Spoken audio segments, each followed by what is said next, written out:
Hello again. I hope you're all doing well. We're ready for chapter 16 of Harry Potter and the Sorcerer's Stone, Through the Trap Door. This is another long chapter, so we're going to do it in two parts. Here we go. In years to come, Harry would never quite remember how he had managed to get through his exams when he half expected Voldemort to come bursting through the door at any moment. Yet the days crept by, and there could be no doubt that Fluffy was still alive and well behind the locked door. It was sweltering hot, especially in the large classroom where they did their written papers. They had been given special new quills for the exams, which had been bewitched with an anti-cheating spell. They had practical exams as well. Professor Flitwick called them one by one into his class to see if they could make a pineapple tap dance across a desk. Professor McGonagall watched them turn a mouse into a snuff box. Points were given for how pretty the snuff box was, but taken away if it had whiskers. Snape made them all nervous, breathing down their necks, while they tried to remember how to make a forgetfulness potion. Harry did the best he could, trying to ignore the stabbing pains in his forehead, which had been bothering him ever since his trip into the forest.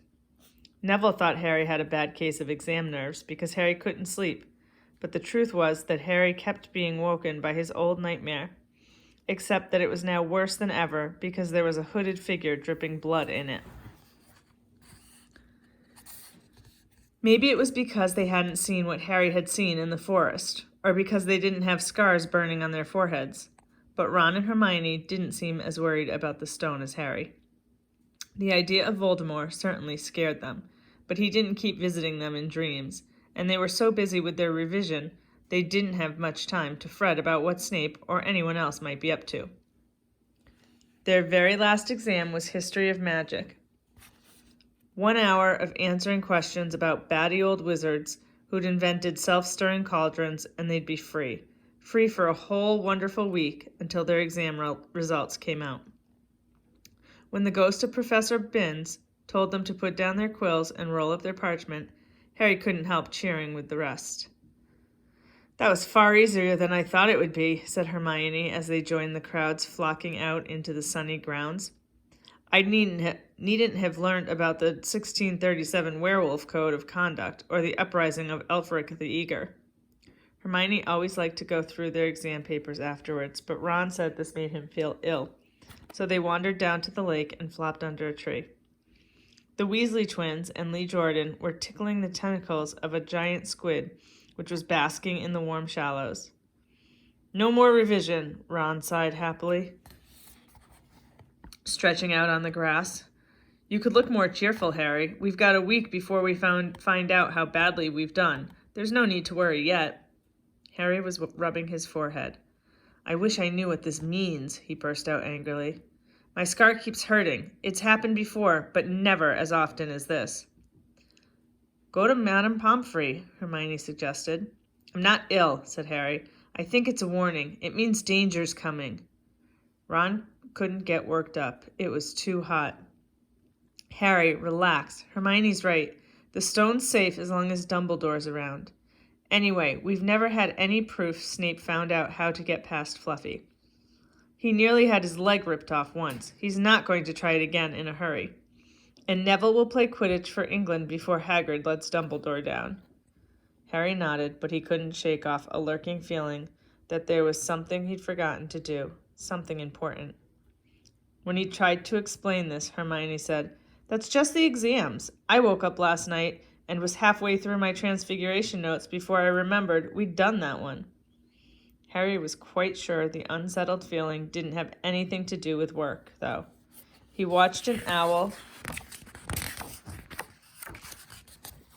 flutter towards the school across the bright blue sky, a note clamped in its mouth. Hagrid was the only one who ever sent him letters. Hagrid would never betray Dumbledore. Hagrid would never tell anyone how to get past Fluffy. Never. But Harry suddenly jumped to his feet. "Where are you going?" said Ron sleepily. "I've just thought of something," said Harry. He had gone white. "We've got to go and see Hagrid, now." "Why?" panted Hermione, hurrying to keep up. "Don't you think it's a bit odd," said Harry, scrambling up the grassy slope, "that what Hagrid wants most more than anything else is a dragon, and a stranger turns up who just happens to have an egg in his pocket? How many people wander around with dragon eggs if it's against wizard law? Lucky they found Hagrid, don't you think? Why didn't I see this before?" "What are you on about?" said Ron, but Harry, sprinting across the grounds towards the forest, didn't answer. Hagrid was sitting in an armchair outside his house. His trousers and sleeves were rolled up, and he was shelling peas into a large bowl. "Hullo," he said, smiling. "Finished your exams? Got time for a drink?" "Yes, please," said Ron, but Harry cut across him. "No, we're in a hurry, Hagrid. I've got to ask you something. You know that night you won Norbert? What did the stranger you were playing cards with look like?" "Dunno," said Hagrid casually. "He wouldn't take his cloak off." He saw the three of them look stunned and raised his eyebrows. "It's not that unusual. You get a lot of funny folk in the Hogshead. That's one of the pubs down in the village. Might have been a dragon dealer, mightn't he? I never saw his face. He kept his hood up." Harry sank down next to the bowl of peas. "What did you talk to him about, Hagrid? Did you mention Hogwarts at all?" "Might have come up," said Hagrid, frowning, as he tried to remember. "Yeah, he asked what I did, and I told him I was gamekeeper here. He asked a bit about the sort of creatures I looked after. So I told him, and I said what I'd always really wanted was a dragon. And then, I can't remember too well, because he kept buying me drinks. Let's see. Yeah, then he said he had a dragon egg, and we could play cards for it if I wanted. But he had to be sure I could handle it. He didn't want it to go to any old home. So I told him after Fluffy, a dragon would be easy." "And did he seem interested in Fluffy?" Harry asked, trying to keep his voice calm. "Well, yeah.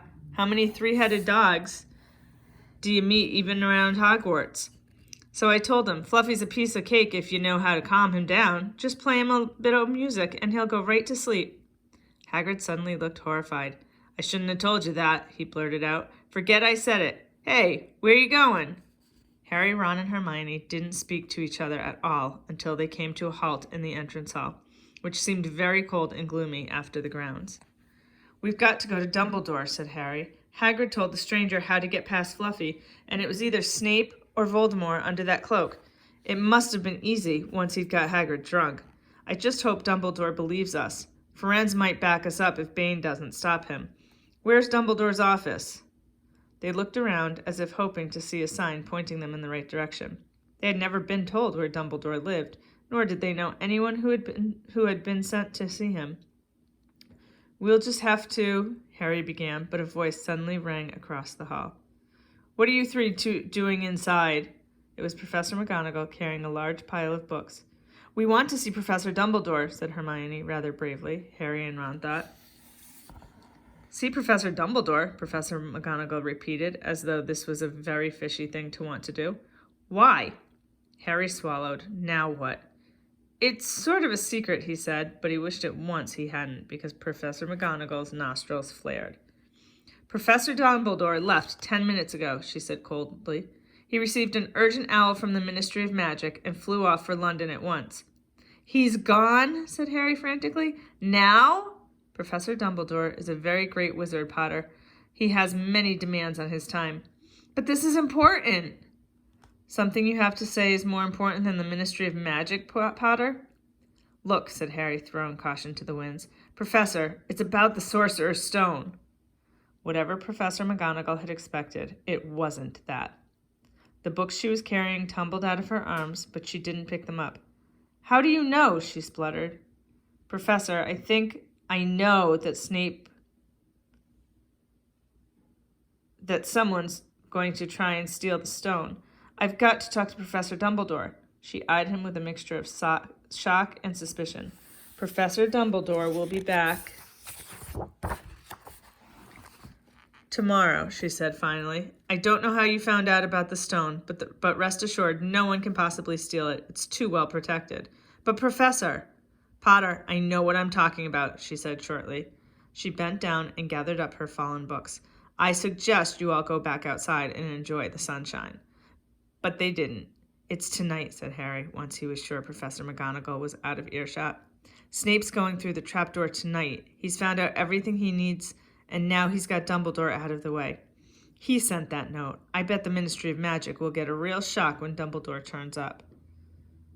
But what can we... Hermione gasped. Harry and Ron wheeled around. Snape was standing there. Good afternoon, he said smoothly. They stared at him. You shouldn't be inside on a day like this, he said with an odd, twisted smile. We were, Harry began, without any idea what he was going to say. You want to be more careful, said Snape. Hanging around like this, people will think you're up to something. And Gryffindor really can't afford to lose any more points, can they? Harry flushed. They turned to go back outside, but Snape called them back. Be warned, Potter. Any more nighttime wanderings, and I will personally make sure you are expelled. Good day to you. He strode off in the direction of the staff room. Out on the stone steps, Harry turned to the others. Right. Here's what we've got to do, he whispered urgently. One of us has got to keep an eye on Snape, wait outside the staff room, and follow him if he leaves it. Hermione, you'd better do that. Why me? It's obvious, said Ron. You can pretend to be waiting for Professor Flitwick. You know, he put on a high voice. Oh, Professor Flitwick, I'm so worried. I think I got question 14B wrong. Oh, shut up, said Hermione, but she agreed to go and watch out for Snape. And we'd better stay outside the third-floor corridor. Harry told Ron, come on. But that part of the plan didn't work. No sooner had they reached the door separating Fluffy from the rest of the school than Professor McGonagall turned up again, and this time she lost her temper. I suppose you think you're harder to get past than a pack of enchantments, she stormed. Enough of this nonsense. If I hear you've come anywhere near here again, I'll take another 50 points from Gryffindor. Yes, Weasley, from my own house. Harry and Ron went back to the common room. Harry had just said, at least Hermione's on Snape's tail, when the portrait of the fat lady swung open and Hermione came in. I'm sorry, Harry, she wailed. Snape came out and asked me what I was doing, so I said I was waiting for Flitwick, and Snape went to get him, and I've only just got away. I don't know where Snape went. Well, that's it then, isn't it? Said Harry. The other two stared at him. He was pale and his eyes were glittering. I'm going out of here tonight, and I'm going to try and get to the stone first. You're mad, said Ron. You can't, said Hermione. After what McGonagall and Snape have said, you'll be expelled. So what? Harry shouted. Don't you understand? If Snape gets hold of the stone, Voldemort's coming back. Haven't you heard what it was like when he was trying to take over? There won't be any Hogwarts to be expelled from. He'll flatten it, or turn it into a school for the dark arts. Losing points doesn't matter anymore, can't you see? Do you think he'll leave you and your families alone if Gryffindor win the House Cup? If I get caught before I can get to the stone, well, I'll have to go back to the Dursleys and wait for Voldemort to find me there. It's only dying a bit later than I would have done, because I'm never going over to the dark side. I'm going through that trapdoor tonight, and nothing you two say is going to stop me. Voldemort killed my parents, remember? He glared at them. You're right, Harry, said Hermione in a small voice. I'll use the invisibility cloak, said Harry. It's just lucky I got it back. But will it cover all three of us, said Ron. All three of us? Oh, come off it! You don't think we'd let you go alone? Of course not, said Hermione briskly. How do you think you'd get to the stone without us? I'd better go and look through my books. There might be something useful. But if we get caught, you two will be expelled too. Not if I can help it, said Hermione grimly. Flitwick told me in secret that I got 112% on his exam. They're not throwing me out after that. After dinner, the three of them sat nervously apart in the common room. Nobody bothered them. None of the Gryffindors had anything to say to Harry anymore, after all. This was the first night he hadn't been upset by it. Hermione was skimming through her notes, hoping to come across one of the enchantments they were about to try and break. Harry and Ron didn't talk much. Both of them were thinking about what they were about to do. Slowly, the room emptied as people drifted off to bed. Better get the cloak, Ron muttered as Lee Jordan finally left, stretching and yawning. Harry ran upstairs to their dark dormitory. He pulled out the cloak, and then his eyes fell on the flute Hagrid had given him for Christmas. He pocketed it to use on Fluffy. He didn't feel much like singing. He ran back down to the common room. We'd better put the cloak on here and make sure it covers all three of us.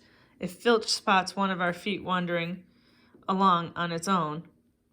What are you doing? Said a voice from the corner of the room. Neville appeared from behind an armchair, clutching Trevor the Toad, who looked as though he'd been making another bid for freedom. Nothing, Neville, nothing, said Harry, hurriedly putting the cloak behind his back. Neville stared at their guilty faces. You are going out again, he said. No, said Hermione. No, we're not. Why don't you go to bed, Neville? Harry looked at the grandfather clock by the door.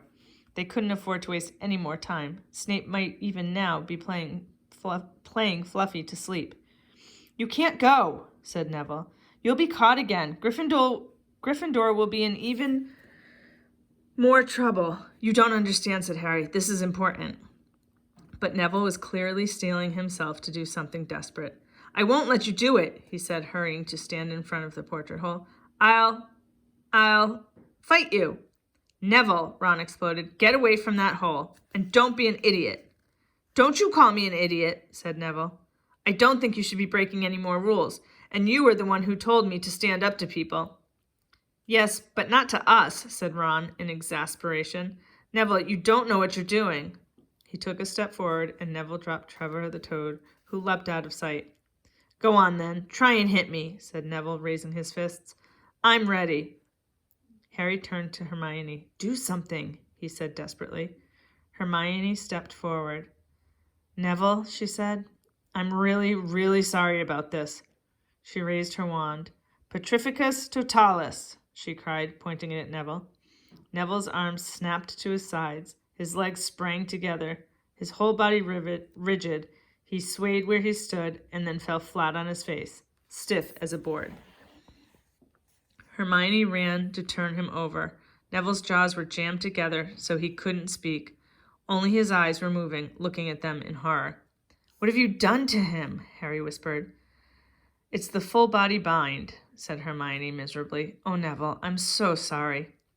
We had to, Neville. No time to explain, said Harry. You'll understand later, Neville, said Ron, as they stepped over him and pulled on the invisibility cloak. But leaving Neville lying motionless on the floor didn't feel like a very good omen. In their nervous state, every statue's shadow looked like Filch. Every distant breath of wind sounded like Peeves swooping down on them. At the foot of the first set of stairs, they spotted Mrs. Norris skulking near the top. Oh, let's kick her, just this once, Ron whispered in Harry's ear, but Harry shook his head. As they climbed carefully around her, Mrs. Norris turned her lamp-like eyes on them, but didn't do anything. They didn't meet anyone else until reaching the staircase up to the third floor. Peeves was bobbing halfway up, loosening the carpet so that people would trip. Who's there? He said suddenly as they climbed towards him. He narrowed his wicked black eyes. Know you're there, even if I can't see you. Are you a ghoulie or ghosty? Or were we student beastie? He rose up in the air and floated there, squinting at them. Should call Filch, I should, if something's a-creeping around unseen. Harry had a sudden idea. Peeves, he said in a hoarse whisper, the Bloody Baron has his own reasons for being invisible. Peeves almost fell out of the air in shock. He caught himself in time and hovered about a foot off the stairs. So sorry, your bloodiness, Mr. Baron, sir, he said greasily. My mistake. I didn't see you. Of course I didn't. You're invisible. Forgive old Peevesy his little joke, sir. I have business here, Peeves, croaked Harry. Stay away from this place tonight. I will, sir. I most certainly will, said Peeves, rising up in the air again. Hope your business goes well, Baron. I'll not bother you. And he scooted off. Brilliant, Harry, whispered Ron. A few seconds later, they were there, outside the third-floor corridor, and the door was already ajar. Well, there you are, Harry said quietly. Snape's already got past Fluffy. Seeing the open door somehow seemed to impress upon all three of them what was facing them. Underneath the cloak, Harry turned to the other two. If you want to go back, I won't blame you.